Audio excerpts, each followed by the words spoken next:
52 హల్లెలూయా పాడ యేసయ్యా పాడ పాడాలి ప్రతి చోట పాడాలి ప్రతి చోట పాడాలి ప్రతి చోట పాడాలి ప్రతి చోట హల్లెలూయా హల్లెలూయా హల్లెలూయా హల్లెలూయా హల్లెలూయా హల్లెలూయా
పేరు పెట్టి పిలిచి వారి వెలుగులోకి నడిపించును. చాలు. ఈ 3వ వచనంలో మనం అతడు తన సొంత గొర్రెలను పేరు పెట్టి పిలిచి వాటిని వెలుగులోకి నడిపించును. ఈ మాట ఒకసారి మనం ఆలోచన కలిగి ఉన్నాం. బైబిల్లో యోహాను సువార్త 10వ అధ్యాయం 3వ వచనంలో అతడు తన సొంత గొర్రెలను పేరు పెట్టి పిలిచి వాటిని వెలుగులోకి నడిపించును. అది ఇక్కడ మనము అండలు తీసుకొస్తున్న మాట. ఈరోజు ప్రభుని ఆరాధించాల్సిన మాట. దేవుడిని ఆరాధించడానికి మనందరం కూడా ఈ అలవాటు ఇక్కడ సమకూర్చబడ్డాం. మనం కూడా వచ్చేటప్పుడు ఏంటంటే ఒక గురికి ఎదిగి రావాలి. గురి లక్ష్యం అనేది కూడా నేర్చుకోవాలి. మరి ఈరోజు ఆరాధనకు వచ్చే మనందరం కూడా దేవుని గురి పెట్టుకోవాలంటే దేవుని చక్కగా ఆరాధన చేయాలి. దేవుని చక్కగా ఆరాధన చేయాలి. నా ఆరాధనకి ఎవరు ఇన్స్పైర్ అవ్వాలనుకోవాలి? నా ఆరాధనకి ఎవరు ఇన్స్పైర్ అవ్వాలి? దేవుడు. నా ఆరాధన ఎవరు చూడాలి? నా ఆరాధన ఎవరు వినాలి? నా ఆరాధన ఎవరికి అంకితం చేయాలి? ఇట్లాంటి ఒక మంచి దృక్పథం, లక్ష్యం, గురి కలిగి వస్తే ఆరాధన చాలా చక్కగా ఉంటుంది. ఉదాహరణకి మీకు అర్థం చేసుకుని చెప్తున్నాను. ఇప్పుడు మీరు ఒక కూర ప్రిపేర్ చేస్తున్నారు. మీ ఇంట్లో కూర ప్రిపేర్ చేస్తున్నారు. సపోజ్ మీ ఇంట్లో మీరు కూర ప్రిపేర్ చేసినప్పుడు మీ ఇంట్లో వాళ్ళకి ప్రిపేర్ చేస్తారు. అప్పుడు ఎలా ప్రిపేర్ చేస్తారు? మేము వస్తున్నాం సేవకులుగా, అప్పుడు ఎలా ప్రిపేర్ చేస్తారు? ఇప్పుడు మీ ఇంటికి ఒక ముఖ్యమంత్రి గారు వస్తున్నారు కూర తిన్నామని, అప్పుడు ఎలా ప్రిపేర్ చేస్తారు? ప్రిపరేషన్లో తేడా ఉంటుందా ఉండదా? ఏం తేడా చెప్పండి. మీ ఇంటి వాళ్ళకి వండుతున్నారు అనుకోండి, అప్పుడు ఏం వేస్తారు? మీరు మసాలా లేకపోయినా ఏం చేస్తారు? పచ్చిమిరకాయ లేకపోయినా ఏం చేస్తారు? కొత్తిమీర లేకపోయినా పర్లేదు, కరివేపాకు లేకపోయినా పర్లేదు, చిన్నులపాయ లేకపోయినా పర్లేదు, చివరికి ఆ తాలింపు గింజ లేకపోయినా పర్లేదు. ఇంకా కొంచెం అడుగులకే చెప్తున్నాను, ఉప్పు కారం తక్కువ పర్లేదు, ఆయిల్ ఎటువంటిదైనా పర్లేదు.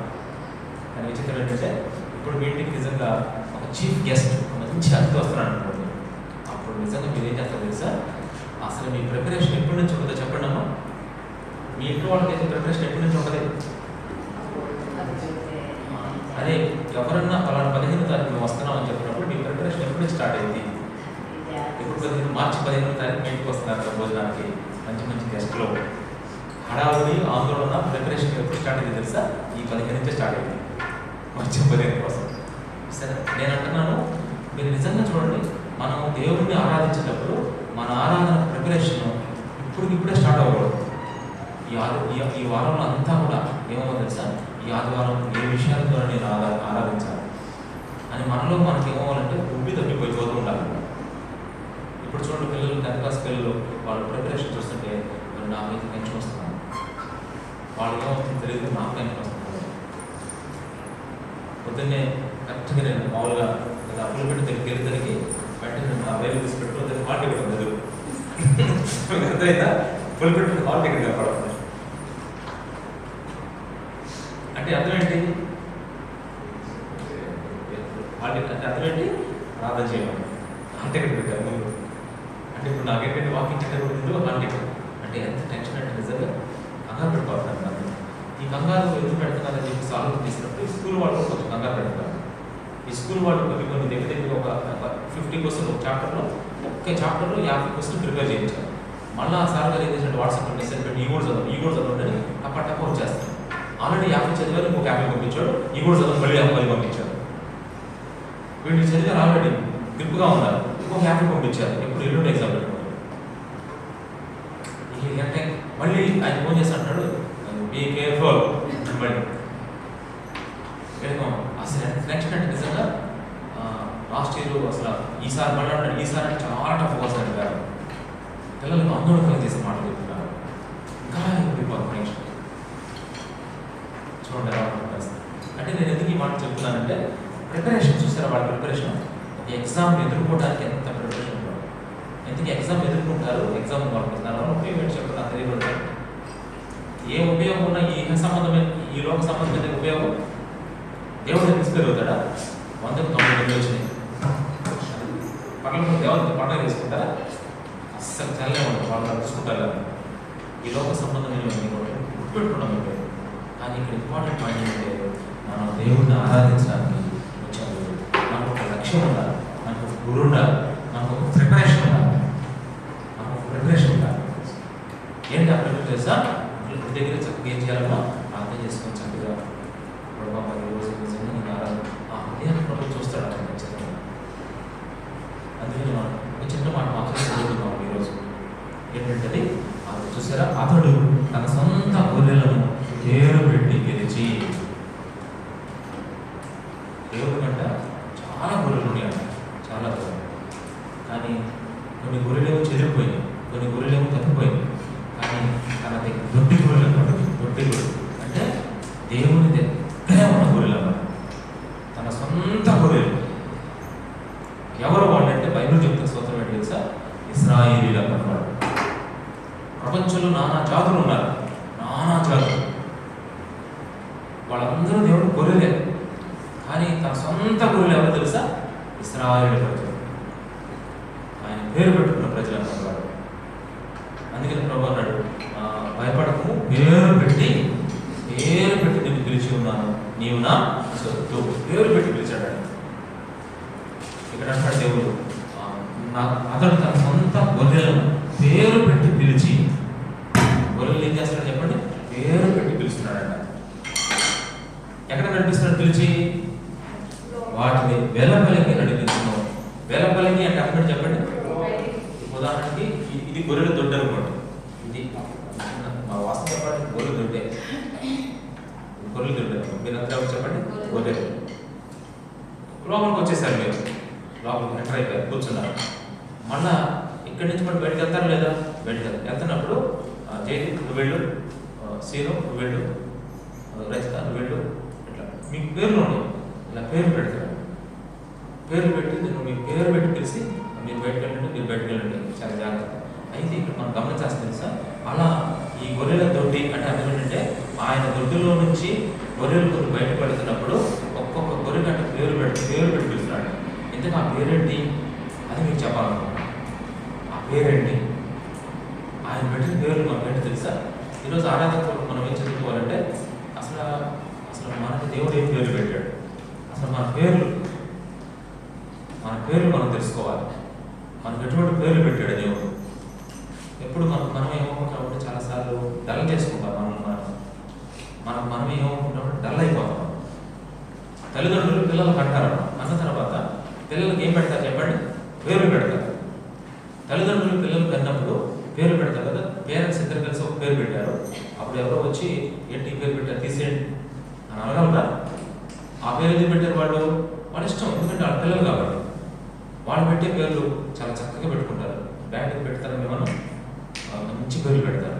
మరి మన తండ్రి, మన పరలోక తండ్రి ఆయన బిడ్డల మీద మనకి కొన్ని పేర్లు పెట్టాడు. ఏం పేర్లు అవి అనేది బైబిల్లో నేను మీకు చెప్తాను. ఏం పేర్లు చూడండి. ఆ పేర్లు ఎంత డిగ్నిటీ, ఎంత హోదాదనం, ఎంత అసలు అర్థం ఉందంటే అసలు మనం ఎవరమో అనే మాట.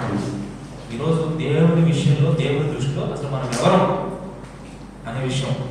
మన పేర్లు ఏమైనా ఉండొచ్చు, కానీ ప్రభు మనం పెట్టిన పేర్లు చూడండి ఎలా ఉన్నాయి. దాంట్లో మొదటి పేరు చూద్దాం బైబిల్లో. చూడండి ఒకసారి యెషయా గ్రంథం. బైబిల్లో యెషయా గ్రంథం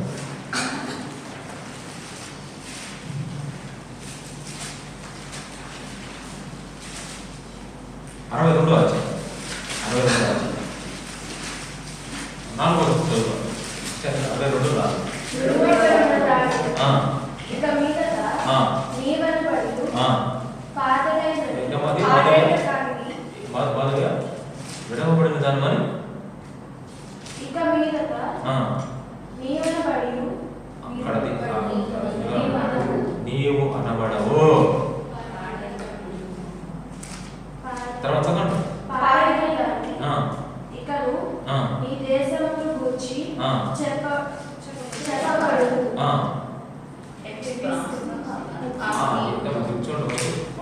ప్రజలకు పుట్టినోటికి వెళ్ళండి కింద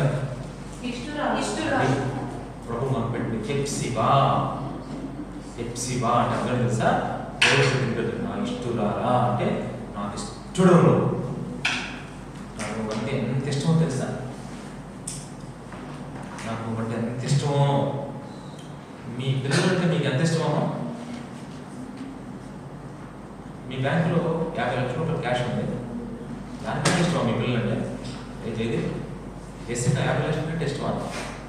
అరే కొంచెం చూడండి జేడీ ముఖం చూడండి ఒకసారి. జెసికా జేడీ వారు 50 లక్షలు ఉన్నాయి. ఇప్పుడు నేను ప్రశ్న వేస్తున్నాను, 50 లక్షలు ఇష్టమా నీకు నిజం చెప్పేది? జెసికా ఇష్టమా? చూసారా? అరే ఆశ్చర్యమైన విషయం ఏంటో తెలుసా? చిత్రమైన విషయం ఏంటంటే ఇప్పుడు జెసికాకి ఎంత ఆ మాట వింటే జెసికా వాళ్ళ నాన్న ఆరాధన చెప్పుకుంటుందా? నిజం చెప్పమన్నా డాడీ అని ప్రేమ పొంగిపోయింది. నిజంగా ఎంత పొరుగు వస్తుంది తెలుసా? అంటే మీరు చెడ్డవారు నువ్వు అన్నాడు బైబిల్లో.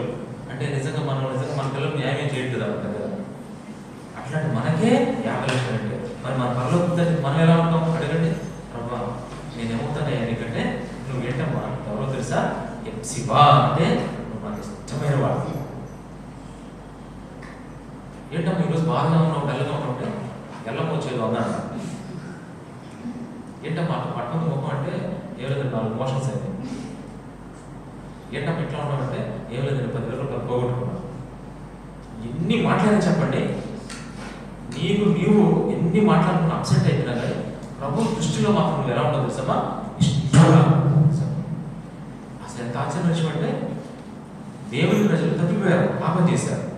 పాపం చేస్తే వాళ్ళని దేవుడు శిక్ష పెడుతున్నాడు, శిక్షిస్తా ఉన్నాడు. శిక్ష పైన శిక్ష ఒకటి ఏడుస్తున్నారు. అప్పుడు కూడా చెప్పాడు దేవుడు ఏంటి తెలుసా? మీరంటే నాకు ఇష్టమని చెప్పాడు దేవుడు. అందుకే నేను ఒకటి ఆయన పెట్టట్లేదు. ఆయన గొర్రెలు దొడ్డిలో నుంచి బయటకు పంపించేటప్పుడట మనం మన పిల్లల్ని బయటకు పంపించేటప్పుడు స్కూల్కి వ్యాన్స్ ఎక్కిస్తూ ఉంటారు పిల్లలు. అప్పుడు వెంటనే కొంతమంది పేరెంట్స్ అయితే నేను చూస్తున్నాను, కొంతమంది ఆ పిల్లల్ని ముద్దు పెట్టుకుని పంపిస్తున్నారు తెలుసా? మన మీద పెట్టుకున్నారు తెలియదు సార్. అంటే చెప్తున్నా మామూలుగా ఆటోలు ఎక్కించేటప్పుడు వ్యాన్ ఎక్కించేటప్పుడు చిన్న చిన్న పిల్లలు అమ్మ చక్కగా వాళ్ళు ముద్దు పెట్టుకొని ఆటో ఎక్కిస్తున్నారు, ముద్దు పెట్టుకొని వ్యాన్ ఎక్కిస్తున్నారు. అంటే ఈ గొర్రెల దొడ్ల నుంచి మనం బయటకు పంపించేటప్పుడు అంటే దేవుడు అంటే మనల్ని అలా ముద్దకు నాకు ఇష్టమైన వాడివి అని దేవుడు మనల్ని అలా బయటకు పంపిస్తాడంట. నీకేం కాదు, నేను ఆయన ఇష్టడును కనుక ఆయన నన్ను తప్పించినట్టు మాట్లాడడం దేవుడు. ఒకటి పేరు హింసీ భావం, దేవునికి ఇష్టలం మర్చిపోకూడదు. మనుషులు ఎంతమందికి అసహ్యంగా పర్లేదు. ఒకరోజు పరమగీతలో రానుంది ఏమని తెలుసా? 2వ అధ్యాయం మొదలు వచ్చింది. పరమగీత 2వ అధ్యాయం మొదలు వచ్చింది. ఇలా విశ్వాస సంఘంలో ఉన్న ఒక విశ్వాసి అంటుందంట. పరమగీత 2:1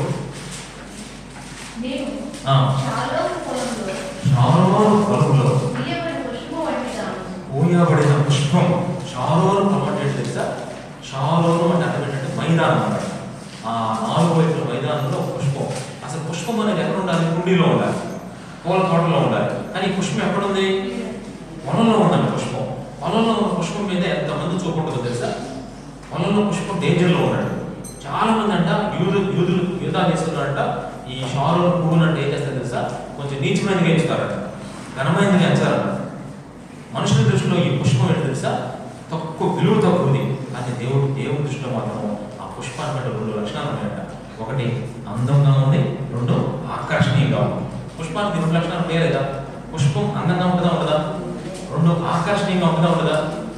ఆ పుష్పానికి అందం ఆకర్షణ ఎలా ఉంటుందో పుష్పంకు సాదృశ్యమైన మనము లోకానికి వికారంగా ఉండొచ్చు, లోకానికి మురిగ్గా ఉండొచ్చు, లోకానికి మరి చేదరించుకున్నట్టు అనిపించవచ్చు.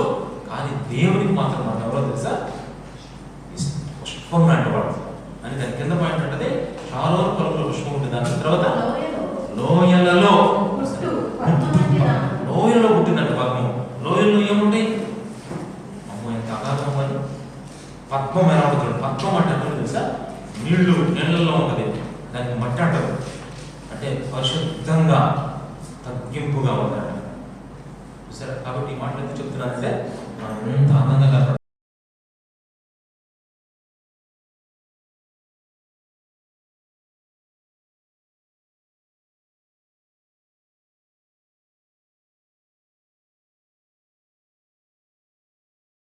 నమ్ముకున్న దగ్గర నుంచి ఈరోజు ప్రభా నీవే నా దేవుడు. ఒక భక్తుడు అంటే బైబిల్లో దావీదు భక్తుడు, నీవే నా దేవుడు ప్రభా. అసలు ఒకరోజు మీరు నిజంగా మందిరంలో కూర్చొని ఎస్ఐయా నీవు తప్ప నాకు ఎవరు లేరయ్యా నేను ఒక చిన్న మాట అంటానమ్మా, దేవుడికి భలే ఇష్టం అంటాను. వేరయ్యా నువ్వు తప్ప నాకు ఎవరు, నీవే యుగములకు నీవే నాకు. అది పాట పాడుతుంది. అందుకని తరతరాలలో యుగ యుగాలలో జగాలలో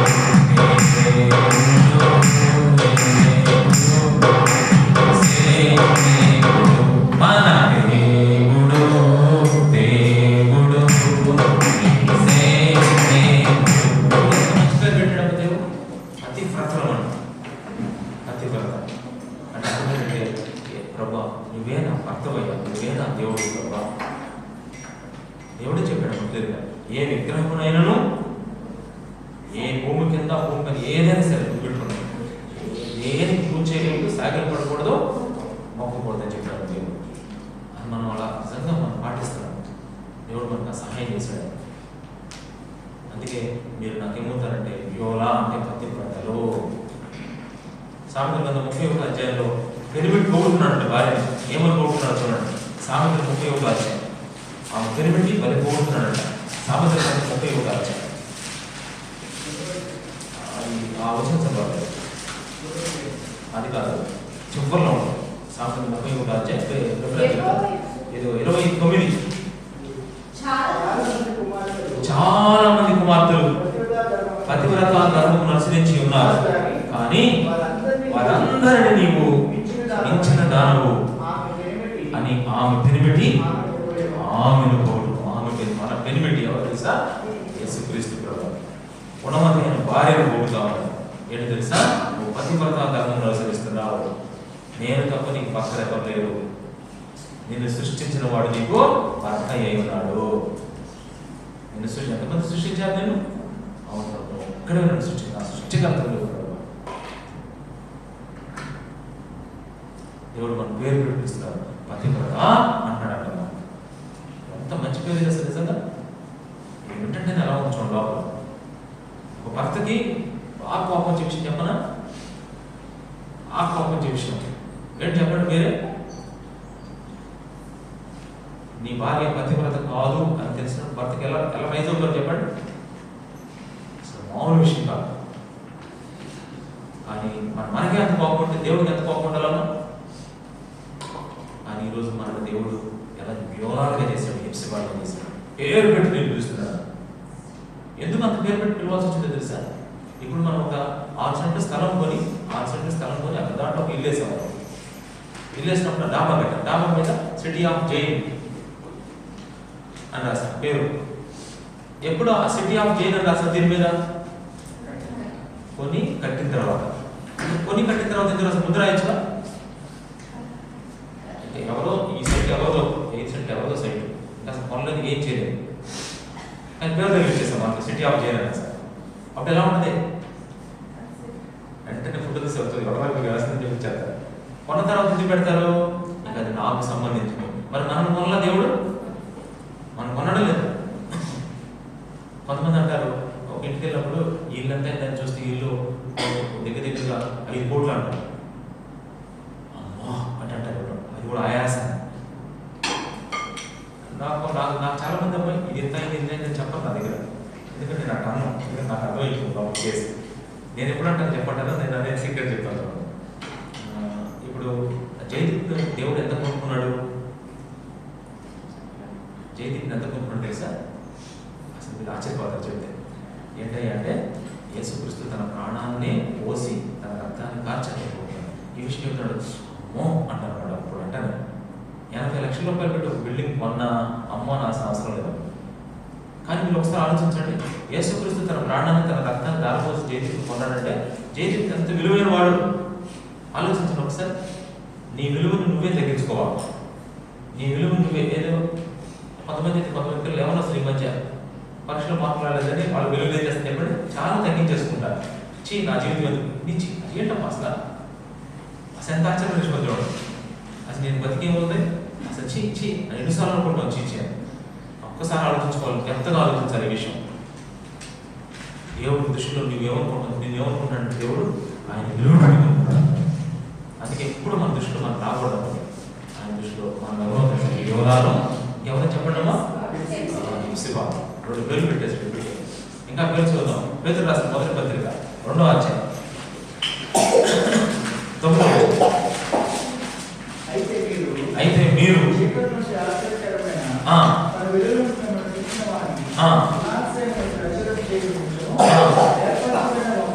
3వ పాయింట్ ఏర్పరచబడిన వంశం. మనం గౌరవం కాదు, రాయల్ ఫ్యామిలీ అని ఇంగ్లీష్లో. మామూలు ఫ్యామిలీ కాదు మన ఫ్యామిలీ. బెంగాల్ రాయల్ టైగర్ అంట. ఎన్నో చూసాము టైగర్ వచ్చి పోయింది. వచ్చి పోయింది. రాయల్ ఫ్యామిలీ ఏంటి తెలుసా? దేవుడు ఏర్పాటు చేసుకున్న వంశం. మన వంశాలు ఉంటాయి. ఇప్పుడు మన వంశాలు ఎట్లా చూడండి, ఒకసారి ఆలోచించుకోండి. ఇప్పుడు భార్య భర్తలు ఉన్నారు అనుకోండి, అంతకుముందు భార్య వాళ్ళ ఇంటి పేరు వేరు, భర్త ఇంటి పేరు వేరు. పెళ్ళైన తర్వాత భార్య ఇంటి పేరు ఏమైపోతాయి? మారిపోతాయి. పెళ్ళి అయితే మారిపోతాము. పెళ్లి కాకముందంతా ఒక నేమ్ ఉంటుంది ఇంటి పేరు, ఆ తర్వాత ఇంటి పేరు మారిపోతాయి. ఇప్పుడు మనకి యేసు ప్రభు అంటున్నారు, నిజంగా అంతకుముందు మునుపు మన పేర్లు వేరు, ఇప్పుడు పేర్లు మారిపోయినాయి. ఇప్పుడు ఏర్పరచబడిన వంశంలోకి వచ్చేసాం. ఒక ఫ్యామిలీ ఏర్పాటు చేసుకున్నాడు దేవుడు. ఇది మూడవ పేరు. తర్వాత చూడడం రాజులైన యాజక సమూహం అంట. రాజులైన యాజకులు అంటే అందరూ తెలుసా? ఎంత డిగ్నిటీ, ఎంత మంచి క్వాలిటీ ఇచ్చాడు దేవుడు మనకి. రాజులైన యాజకులు. ఆ రోజుల్లో పాత నిబంధనలో యాజకులు రాజులు ఉన్నారు. దేవుడి దగ్గర ఎట్లాంటి మంచి అధికారం కలిగిన వాళ్ళు, చాలా డిగ్నిటీ పోస్టులు అన్నమాట. సాఫ్ట్వేర్లు హార్డ్వేర్లు ఉంటుంది కదా, అట్లాంటి టైప్ అన్నమాట. ఇప్పుడు చూడండి ఎంత ఆశ్చర్యంగా అట్లా పిలిచేశాడు. తర్వాత చూస్తారా ఇంకో పేరు ఇది, ఐదు పరిశుద్ధ జనము. మనం ఎట్లాంటి పేర్లు ఎవరైనా ఉన్నాయమ్మా? పరిశుద్ధ జనంగా ఏర్పడుతున్నాం. ఎవరో చూడండి, పరిశుద్ధ జనము. నల్లవాళ్ళు, తెల్లవాళ్ళు, ఎర్రవాళ్ళు ఎట్లా ఉంటారు? పరిశుద్ధ జనం ఎక్కడ చూసారా? తర్వాత అది దేవుని సొత్తైన ప్రజలు. దేవునికి మీరు సొత్తు అంటే ఆయన ప్రాపర్టీ మీరే. దేవునికి సొత్తుగా ఉన్నాము. ఇప్పుడు 4 ఎకరాల పొలం ఉంది అనుకోండి, వాస్తవంగా నిజం చెప్పండి. మీరు 4 ఎకరాల పొలం ఉంటే ఎకరం వచ్చి ₹1,00,00,000 విలువ చేస్తున్నట్టు అక్కడ నమస్కారం. ఎకరం వచ్చి ₹1,00,00,000, 4 ఎకరాలు ఎంత? ఆ 4 ఎకరాలు ఉన్న వ్యక్తి ఎలా ఉంటాడు?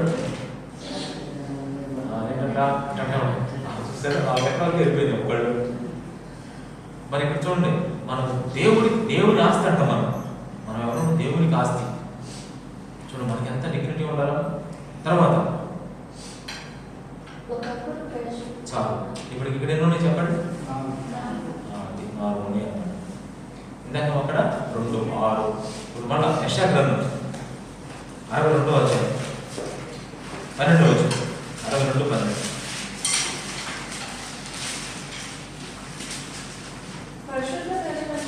పరిశుద్ధ ప్రజలు. ఇందాక ఆల్రెడీ వచ్చేసింది. తర్వాత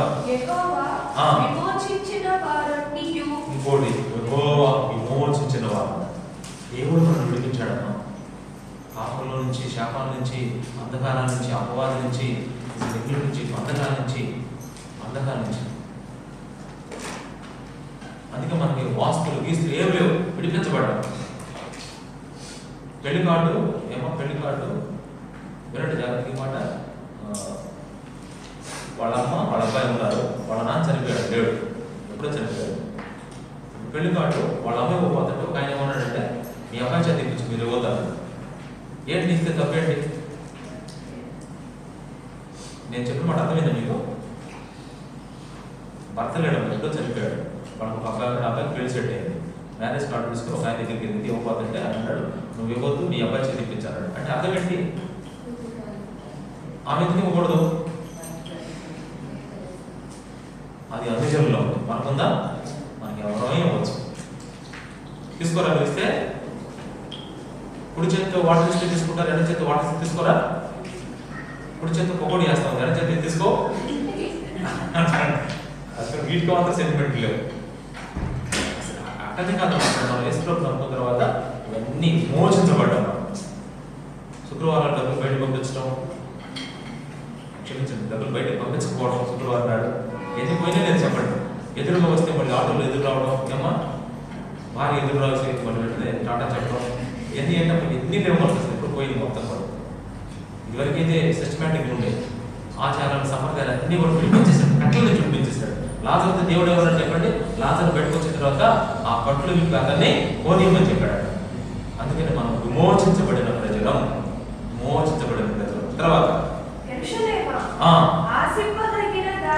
ఆశింపదగిన దానవు. చాలు. ఇంకోటి తెలుసా? ఆశింపదగిన వారు. ఆశింపదగిన వారు అంటే ఏంటి తెలుసా? ఆశింపదగిన వారు. ఏదన్నా దేవునికి అవసరమైంది అనుకోండి, ఆయనకి ఏదైనా అవసరమైంది మనకే చెప్తాడంట, నేనే దేవుడును, మీరే నాకు సాక్షి. ఏదైనా నాకు సాక్ష్యం. దేవుడికి ఏదైనా అవసరం అయితే ఎవరిని బేస్ చేసుకుంటాడు? అన్ని జనుల దగ్గరికి వెళ్ళడాయన మన దగ్గరికి వస్తాడు. ఇప్పుడు మాకు బంధువులు ఎంతమంది ఉన్నారు, రక్త సంబంధికులు ఉన్నారు. నాకు ఏ అవసరం వచ్చినా, నాకు ఎందుకు ఉడికినా చెప్పండి, వాళ్ళ చంపుది కాదు, వాళ్ళ అడగబుద్ధి కాదు సహాయం. ఏదైనా ఒక సహాయం అవసరం అయితే నాకు వాడతారు. ప్రభు నమ్ముకుని బిడ్డల్ని అడగబుద్ధి అవుతాం. నా ఓన్ బ్రదర్స్, నా ఓన్ సిస్టర్స్ ఉన్నా కానీ అడగబుద్ధి కాదు. ఎందుకంటే మన బంధం ఈనాటిదమ్మా. ఈ బంధం ఏ బంధం? ఇది ఆత్మ సంబంధం. నిజం చెప్పండి, ఆత్మ సంబంధం గొప్పదా, రక్త సంబంధం గొప్పదా? ఏంటో సింపుల్గా చెప్పారు. ఏంటో పది కూడా ఇద్దరు ముగ్గురు చెప్పారు. అంతే. ఆత్మ సంబంధం గొప్పదా, రక్త సంబంధం? రక్త సంబంధం అంటే ఒక తల్లికి ఇద్దరు పిల్లలు, ఆ రిలేషన్ గొప్పదా? నిజంగా ప్రభువులో విశ్వాసంగా సమకూర్చబడ్డ బంధం గొప్పదా? నిజంగా చెప్పాలంటే ఒక మంచి కుటుంబం, అంత మంచి బంధం తెలుసా, అర్థం చేసుకుంటే ధన్యత. అట్లాంటి బంధం ఇచ్చాడు దేవుడు. మన దేవుడు ఆ సంబంధం, మన దేవుడితో సంబంధం. అందుకే మనం మర్చిపోకూడదు. అట్లాంటి పేరు పిలుస్తాం. ఏం పేరు? ఆ పేరు ఆశింపదగిన వాడు. అందుకే ఈ సంవత్సరం ప్రభు చిత్తమైతే మీరు బాగా ప్రార్థన చేసుకోవడం. వచ్చే వారానికి ప్రభు చిత్తమైతే వచ్చే వారం అన్నాడు మీరందరూ ప్రార్థన చేసుకొని ఈ వారం అంతా మరి మీకు కొత్త నిబంధన ఇవ్వడం జరుగుతుంది. మీకే ధనలక్ష్మక్క, యోగిత, తర్వాత స్రవంతి, కీర్తన, తర్వాత ప్రశాంతి, తర్వాత ఒకవేళ మీరైనా సరస్వతి వెళ్ళగానే ఏం ప్రార్థన చేసుకోవాలంటే ఎన్ని కొత్త నిబంధనలు మీకు ఇవ్వాలో మీరే ప్రార్థన చేసుకోవాలి. మీరేం చేయాలంటే నాకు ఒక 2 ఇవ్వండి అంటే 2 ఇస్తే ఏంటంటే మీరు ఈ సంవత్సరం అంతా బాగా ప్రార్థన చేసుకొని ఇద్దరు కొత్త వాళ్ళు తీసుకురావాలన్నమాట. ఆ కొత్త నిబంధన ఏంటంటే ఎవరికి ఇస్తారు? ఇవ్వడం. ఇచ్చి ఇప్పుడు నేను ఆల్రెడీ ఎవరెవరికి ఇచ్చానంటే విజయలక్ష్మి గారు వాళ్ళ మాకు 3 ఇచ్చాను. 3 ఇస్తే ఆ ఇంటి దగ్గర కూర్చొని ఒకటి బాగా చాలా తెచ్చి పంపిస్తుంది. మొత్తానికి మరి ఏం చెప్పి నాకు తెలియదు. ఒక కొత్తగా వస్తుంది. ఆ తర్వాత మన జయదీప్కి ఇచ్చినట్టున్నాను. ఎన్ని ఇచ్చాను? జయదీప్కి 5 ఇచ్చాను. చాలా బాగా నేనే ఇచ్చాను. కావాలి పోయాను. ఇంక మిగతా వాడికి ఎవరికి ఇవ్వలా, రెడీగా ఉన్నాయి. కొత్త నిబంధన మీకే ఇస్తాను అన్నమాట. వచ్చే వారంలో మీకు ఎన్ని కావాలో మీరు బాగా ప్రార్థన చేసుకొని అన్ని కావాలి తీసుకోండి. ఈ వారం ప్రతిభ కూడా ఉందమ్మా. వారం ప్రతిభ ఎన్ని తీసుకుంటారు వచ్చే వారం. తర్వాత ధనలక్ష్మి, తర్వాత మాధురి, వాసవి, ముగ్గురు కలిసి తీసుకోవచ్చు. లేదంటే ఎవరు కావాలంటే ఎవరు వాడలేని అనుకోవచ్చు, ఎవరు వాడలేదు. అట్లా ప్రతి ఒక్కరు కూడా కొత్త నిబంధన తీసుకొని ఈ సంవత్సరం ప్రార్థన చేసుకొని సీనియర్ ఎన్ని వాళ్ళు చూసుకుంటాను. నేను సీనియర్ కూడా ఆలోచించుకోవాలి. మీరు గుర్తుపెట్టుకోవాలి. ఈ విషయం చాలా ఇంపార్టెంట్. ఇది ఆశింపదగిన వారు. మనం దేవుడికి ఏదైనా అవసరం అయితే ఆయనకి ఎవరు అవసరం అవుతారు చెప్పండి? మనమే అవసరం ఉన్నాయి. అందుకే మనం ఆశింపదగిన వారు అని పేరు పెట్టాడు మనకి. తర్వాత విసర్జించబడని పట్టణం. నువ్వు నిన్ను విసర్జించడానికి దేవుడు ఇక్కడి నుంచి వెళ్ళిపో అని గంటి వేయడంట దేవుడు. అంటే విసర్జించబడని వారము అని పేరు పెట్టాడు ఇక్కడ మనకి. ఆ తర్వాత ఇంకొక మాట చెప్తాను చూడండి. చూడండి యెషయా గ్రంథంలోనే, యెషయా గ్రంథం 58వ అధ్యాయం 12వ వచనం చూడండి. 12వ వచనం. పూర్వకాలం నుండి పాడైపోయిన స్థలములను జనులు అనేక తరములు క్రిందట పాడైపోయిన చదువు కొంచెం మొదటి చదువు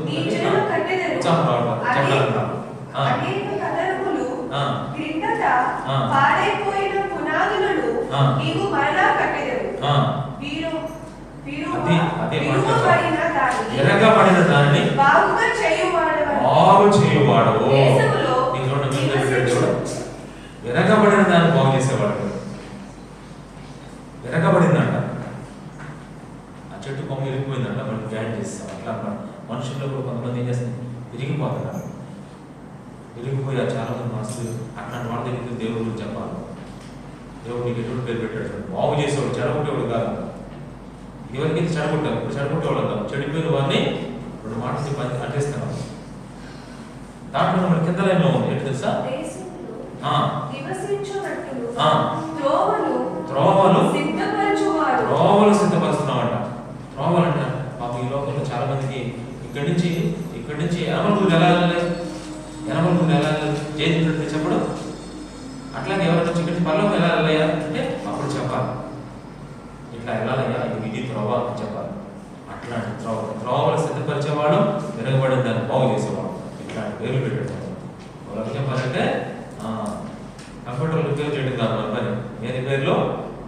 డిక్లేర్ చేసేవాడు, ఆత్మలు డిక్లేర్ చేసేవాడు, ఆత్మలను దేవుని దగ్గరికి పంపించేవాడు. అంత మంచి ఎడ్యుకేషన్ ఇచ్చాడు. మనం ఎటువంటి వాళ్ళని చూడండి, అసలు అట్లాంటి మంచి పని ఇచ్చాడు దేవుడు. మనం ఎవరో మన పని ఏంటి చేస్తాం? మనం రాయల్ ఫ్యామిలీ నుంచి వచ్చాం, మనం దేవుని సొత్తైన ప్రజలు, మనం ఆశీర్వాదైన వారు, పరిశుద్ధ ప్రజలు, దేవుని సొత్తైన ప్రజలు, హెప్సిబా ప్యూలాలు. మన పని ఏంటి? వెరగబడిన దాన్ని బాగు చేయడం, త్రోవల్లో సిద్ధపరచడం. ఇది మన పని. అందుకే దేవుడు మనం ఏం చేశాడంటే, అదే యెషయా గ్రంథం ఒక మాట చివరిగా 61:3 వచ్చింది. 61:3 3 బాల్ వేశాడు. నేను వచ్చాడు మా ఒక ఆయన, మా దగ్గర ఫంక్షన్ ఒక ఆయన వచ్చాడు, మా దగ్గరికి వచ్చి ఆయన చెప్పిన మాట నాకు ఆశ్చర్యం అనిపించింది. నాకు అనిపించింది అసలు ఇదే సంఘం అనిపించింది. ఏ సంఘం అంటే బస్ ఎక్కడికి వెళ్దాం అంటే అన్ని నాయాలు, అన్ని నాయాలు. చాలా మంచి మాట కదా, అన్నీ నేను చేసుకుంటాడట, అన్నీ అంటాడు. నాకు అనిపించింది నిజంగా అమ్మ అనిపించింది. మనం అంటే ఎవరు దేవుడు నాటిన చెట్లు అంటాం. మందిరాలు అంట కొన్ని చెట్లు దేవుడు నాటాడంట. ఎంత గాలు వచ్చినా, తుఫాను వచ్చినా, హెచ్చరికలు వచ్చినా, బాధ వచ్చినా, భయం వచ్చినా, అసలు వాడి చెట్లు నుంచి ఏం చెప్పండి, ఇక్కడి నుంచి వాడు కదలటం. దేవుడు నాటితే వాడు కదలడానికి వీలు లేదు. నేను ఆల్రెడీ మన మందిరం స్టార్ట్ అయినప్పుడు కూడా చెప్పాను, వాక్యం 2 పాయింట్లు చెప్పాను, గుర్తుందా మీకు? మందిరం నెక్స్ట్ 3 రోజుల మీటింగ్స్లో చెప్పాను. ఫస్ట్ పాయింట్ ఏం చెప్పాను చెప్పండి. ఆ దాంట్లో మెయిన్ పాయింట్ ఒకటి చెప్పాను. ఫస్ట్ ఎలా చెప్తారు చెప్పండి, ఒకసారి దీంతో క్లోజ్ చేసుకున్నాం. 2 పాయింట్లు క్లియర్గా చెప్పారు, ఒకే అర్థం మీద వస్తాను. పాయింట్ నేను చెప్పేస్తాను, టైం లేదు కాబట్టి. ఏం తెలుసా? చేరావా, చేర్చబడ్డా. అంటే దేవుడు మీరు చేర్చాడా లేదా నువ్వు చేరావా? అది ఇక్కడ నాటబడిన చెట్లు అంటే ఎవరు తెలుసా? దేవుడు చేర్చిన వారు. ఇంచుమించు 3,000 మంది చేర్చబడింది. నువ్వు ఎలా ఉన్నా ఎక్కడికి నిజంగా చెప్పాలంటే అట్లా పేరు పెట్టాడు అన్నమాట దేవుడు, చూసారా? కాబట్టి ఇవన్నీ మనం చూసినప్పుడు మనం వాక్యం చదివిస్తాం. పేరు పెట్టి పిలిచి వేరే ఎట్లాంటి పేర్లు పెట్టాడు చూడాలి. ఇట్లాంటి పేర్లు నిజంగా దేవుడు మనకు పెట్టాడు, మన నుంచి వచ్చింది కాదు. ఈ లోపల చాలా మంది పేర్లు సంపాదించుకోవడానికి ఎంత ప్రయత్నం చేస్తున్నారు తెలుసా? ఎంతో ప్రయత్నం చేసి ఆ పేర్లు చివరిదాకా ఉన్నాయా మరి. కానీ ఇప్పుడు ఈ పేర్లు మనం ఎలా సంపాదించుకున్నాం? కేవలం యేసు ప్రభు నందు విశ్వాసం ఉంచడం వలన, ఆయన నా దేవుడిగా స్వీకరించడం వలన నాకు దేవుడు ఇచ్చింది ఏంటో తెలుసా? ఈ పేర్లు ఇచ్చాడు. ఈ పేర్లు సంపాదించుకోవాలంటే ఎన్ని డబ్బులు అవుతాయమ్మా? మనకి ఏమి లేకుండా ఉచితంగా దేవుడు తన కృప ద్వారా నాకు ఈ పేర్లు ఇచ్చాడు. అందుకే పేరు పెట్టి మనం పిలుస్తున్నాడు. తన గొర్రె, సొంత గొర్రెలు అంటే పేరు పెట్టి పిలిచి దొడ్లో నుంచి బయటకు పంపించేటప్పుడంట నా పరిశుద్ధ ప్రజలు ఆసక్తిదారు నువ్వు మంచి చెప్పి పంపిస్తున్నాడట. నాకు ఇష్టరాలు నువ్వెంత ప్రతిభతో తెలుసా అని చెప్తున్నాడు. ఇట్లాంటి పేర్లన్నీ చూస్తున్నప్పుడు ఇంత మంచి పేరు నాకు పెట్టావు ప్రభా, నీకు వందనాలయ్యా. అబ్రహాంతో చెప్పాడు, అబ్రామా క్షమించండి, అబ్రామా నీ పేరు ఇక అబ్రాము అనబడదు, ఏమంటదు అబ్రహాము అనబడదు అని చెప్పాడు. యాకోబు ఇంక నీ పేరు యాకోబు అనబడదు ఏంటి చెప్పండి, ఇశ్రాయేలు అని చెప్పాడు. అట్లా ఎంత మంచి పేరు పెట్టినాము దేవుడు. మనం కూడా ఆరాధించాలి. కళ్ళు మూసుకున్నాం ఒక నిమిషం. ప్రభు పేరు పెట్టి దేవుడు పిలిచాడు, మనం ఆయన సొత్తుగా చేసుకున్నాడు. దేవుడికి ఏమి ఇచ్చినా మనం తెచ్చుకోవాలి. ఒక్కొక్క మాట చెప్పుకుంటూ క్లుప్తంగా ఆరాధించాలి. అందరూ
మనందరం ఏకంగా ప్రభుత్వం కనపడుతున్నట్లుగా నిజంగా ప్రభు మనకు చేసిన ఉపకారాలు ఈరోజు మనం చదువుకుంటూ వచ్చాం. మనం ఏమో ఎన్నో మన విషయాన్ని మనం తెలుసుకుంటూ వచ్చాం. దేవుడు మనకు పెట్టిన పేర్లు చాలా ప్రాముఖ్యమైన పేర్లు. మనం వెలుపలు వెళుతున్నప్పుడల్లా ఒక్కొక్క పేరు పెట్టి దేవుడు కనిపిస్తూ ఉంటాడు. ఆ పేరులో ఎంత ధైర్యం ఉందంటే బయటకు వెళ్ళిన తర్వాత మనకు ఏమి కారణం, ఎందుకంటే పరిశుద్ధ జనం అని దేవుడు పెట్టిన పేరు. కాబట్టి భయపడదు, పేరు పెట్టి నేను పిలిచి ఉన్నాను, భయపడదు నీవు నా సొత్తు అని యెషయా 40 రాజ్యం మొదలు వచ్చిన ద్వారా దేవుడు చెప్తా ఉన్నాడు. పేరు పెట్టి నేను పిలిచి ఉన్నాను, నీవు నా సొత్తు అని చెప్తా ఉన్నాను. ప్రభావం నీ సొత్తుగా మనం చేస్తున్నాను. విలువ పెట్టి మమ్మల్ని కొనుక్కున్నారు ప్రభావం, విలువ పెట్టి మమ్మల్ని కొన్నారయ్యా తండ్రి. అయ్యా ఇదిగో మీ ప్రాణాన్ని మీ రక్తాన్ని కాల్చి మమ్మల్ని కొనుక్కున్నారయ్యా. అందుకే ప్రభావం మేమందరం స్తుతిస్తున్నాం ప్రభావం, ఆరాధిస్తూ ఉన్నామయ్యా. ఎంత మంచి పేరు పెట్టారయ్యా. యోరా అని పిలుస్తున్నావు ప్రభావం, హింసివా అని పిలుస్తున్నావయ్యా. పరిశుద్ధుడు అని పిలుస్తూ ఉన్నామయ్యా. మంచి పనులు చేసేవాడు, నిజంగా ఆశీర్వాదం వాడు చెప్పారయ్యా. అవును ప్రభావం నాయన. అయ్యా ఇదిగో ప్రభావం రాజులైన రాజకీయ సమూహం అని చెప్పావు ప్రభావం. అయ్యా నీకు స్తోత్రాలు, నీకు స్తోత్రైన ప్రజలు అని చెప్పావు ప్రభావం, ఏర్పరచబడిన వంశం అని చెప్పావు ప్రభావం. ఇలాంటి పేర్లన్నీ కూడా ప్రభావం మాకు మీరు పెట్టారయ్యా తండ్రి. మా ప్రభావం అయ్యో నాటిన చెట్లు అని చెప్పావు ప్రభావం. ఆయన మీ మందిరంలో మమ్మల్ని నాటినందుకే మీకు వందనాలయ్యా తండ్రి. మీరు స్థుతిస్తున్నాను ప్రభావం. అందుకే భయపడద్దని చెప్పారయ్యా. నా సొంత గురువులకి ఈ పేర్లు చెప్పారయ్యా. నిజంగా మీ సొంత బిడ్డలుగా చేస్తున్నారు ప్రభావం. కన్నారు, అడిగారు, కొన్నారు ప్రభావం. అయ్యా ఇవ్వ నీ చల్లని నీలో నీ చక్కని సేవలో నా బ్రతుకు సాగని మయా యేసయ్యా. నా బ్రతుకు సాగని మయా, నా బ్రతుకు సాగని మయా యేసయ్యా.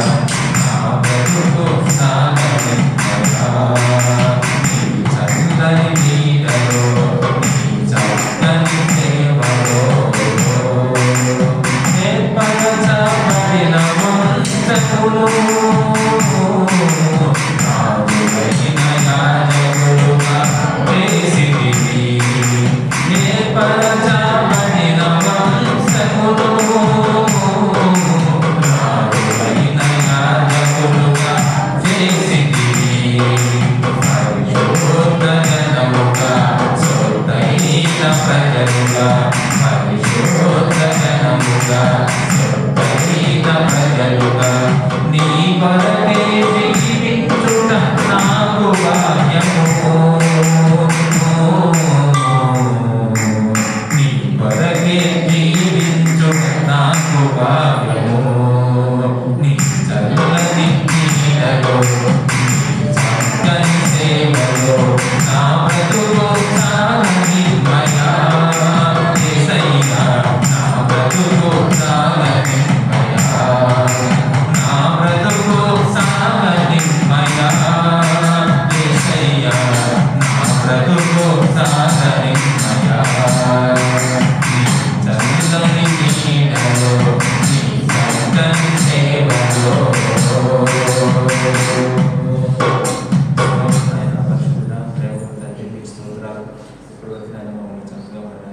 మీ ఆరాధనలో నడిపించడానికి స్తోత్రాలు.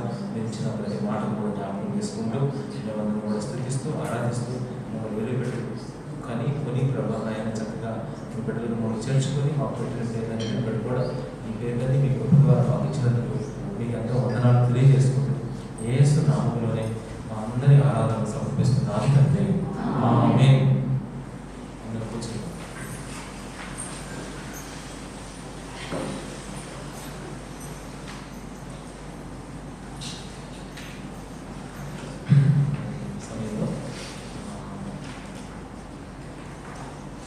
క్రమాలు మనందరం కూడా చదువుకున్నాం. దీంట్లో క్రమాలు దగ్గర మన పాఠ్యపుస్తకాలు 4 పాయింట్లు ఉన్నాయి. ఈ వారంలో చదువుకున్నాను నేను. ఈ వారంలో నేను అసలు చదవలేదు, పనులు ఒకసారి చేయలేదు, నేను చదవలేదు.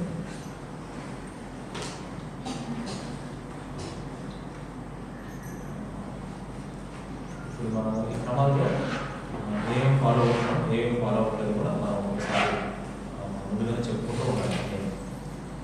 చక్కగా ఫాలో అవుతుంది, ఒక్కొక్కళ్ళు కరెక్ట్గా చక్కగా నేను చక్కగా ఫాలో అవుతున్నాను అనేవి ఎన్ని ఉన్నాయో చెప్పాలి మీరు అన్ని పోల్చుకొని అవి ఎన్ని ఉన్నాయో ఒకసారి కౌంట్ చేసుకున్నాం. నెంబర్ చెప్పండి, ఏమేమో చెప్పలేదు, ఎన్ని ఉన్నాయో చెప్పాలి. ఎన్ని నెరవేర్చాలి సరే చూసుకోండి. పాట పుస్తకం నేను చెప్తే చూసుకుంటాను, చూసారా? రోజు చూసుకుంటూ ఉంటాను. అట్లా ఎన్ని ఫాలో అవుతున్నారు? సుమారు 40 ఉన్నాయి కదా, 40లో ఎన్ని ఫాలో అవుతున్నారు మీ మనసు కనిపిస్తుంది. ఆ నెంబర్ అని చెప్తారు కదా ఒకసారి. చదువు వచ్చిన వాళ్ళు చదువు రాదని చెప్పుకోలేదు కాబట్టి వాళ్ళని నేను అడగను. ప్రతిపాదన లక్ష్మణ్ అని అట్లనే మరి ఇంకా ఇద్దరిని అడగలేదు, మిగతా వాళ్ళందరూ అడుగుతాను.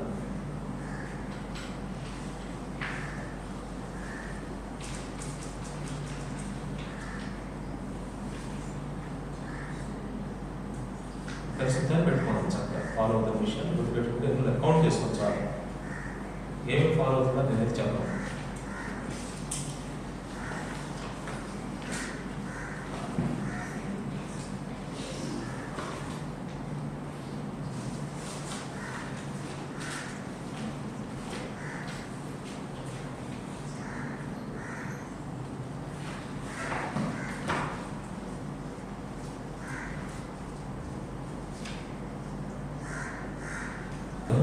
చరిత్రలు వరకు పెద్దవాళ్ళ ప్రభావం ఎంతోమంది డిసీజ్తో మాట్లాడుతూ ఉంటారు ప్రభావం. ఇవన్నీ కూడా ప్రార్థన చేస్తున్నాం. మా బలహీనతలు, మా మానవులు, మా రోగులు భరించిన దేవుడు అయినా మీరు తప్ప మాకు ఎవ్వరూ ఆరాధన ప్రభావం. మీరే మమ్మల్ని చూడాలి ప్రభావం. మీ సహాయం మాకు ఎంతో అవసరం ప్రభావం. మీరు మమ్మల్ని చక్కగా నిలబెట్టకపోతే మేము నిలబడలేదు ప్రభావం. నువ్వు నిలబెట్టు, మేము నిలబడతాం ప్రభావం. అయ్యా మీరు మాకు ఓపిక నుంచి బలాన్ని నడిపించండి, శక్తినిచ్చి నడిపించండి ప్రభావ. ఈ కూడికలన్నీ ఎందుకంటే ప్రభావ మేము వ్యక్తిగతంగా బాగుండాలని, కుటుంబాల పరంగా బాగుండాలని, సంఘపరంగా బాగుండాలని ఉద్దేశంతో అయ్యా ఇవన్నీ మేము ఏర్పాటు చేసుకుంటూ ప్రార్థన చేస్తున్నాం. అయ్యా ప్రభావ మీరు జరిగిస్తున్న ప్రతి కూడిక కూడా మీకు వందనాలయ్యా. ఈరోజు ఈ కూడికలతో ముగించుకుంటా ఉన్నాం. తిరిగి వాళ్ళు పెడతా ఉన్నారు ప్రభావ. ఆశీర్వదించండి, బలపరచండి అయ్యా. నిజం ప్రతి పాల్గొని ఆశీర్వదించండి అయ్యా. మరి ముఖ్యంగా కీర్తనాల నుంచి విడుదల దయచేయండి, స్వస్థత ఇవ్వండి ప్రభావ. ఎన్నో శుభ్రం మంచి ఆరోగ్యం ఉన్నాయా, ముఖ్యులు ప్రభావ. పరిశుద్ధపరచండి అయ్యా తండ్రి నాయన. వాస్తవం దర్శించండి ప్రభావ. మీ కార్యం జరిగించడానికి పట్ల ప్రభావ. అలా ప్రతిసారి ఎరువులు చేయకుండా సహాయం చేయండి అయ్యా తండ్రి. ప్రభావ అంతేకాదు అయ్యా చక్కగా ప్రభావం చేసిన ప్రతి ఉపకారాన్ని నోట్ చేసుకోవడానికి సహాయం చేయ్యా. అయ్యా మేము కట్టుబడాలి, మా ప్రార్థన చూడాలి, చక్కగా ఉండాలి ప్రభావ. అయ్యా ఇవ్వ ప్రభావ మా యొక్క జీవితాలను ప్రభావ మీరే చక్కగా నడిపించండి. కుటుంబాలలో సంతోషం, సమాధానం మీరు విస్తరింప చేయండి అయ్యా. ప్రతి ఒక్కరు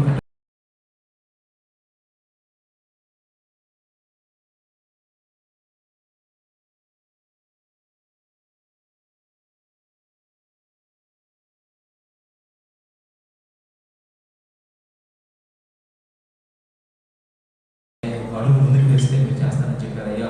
అయ్యా ఇంకో ప్రభా ఈ బిడ్డలు కూడా మీరు అడిగించండి. స్వభావం ప్రకటించాలని భారం ఉంది, బాధ్యత ఉంది. కానీ ప్రభావ అడుగు ముందుకే పరిస్థితులు అయ్యా ఇక మీరు కదిలించండి అయ్యా. అయ్యా ఇక మీరు కదిలిస్తేనే మీరు కదులుతాం ప్రభావ. అయ్యా చాలా బలపరచండి అయ్యా. ఇంకా అనేక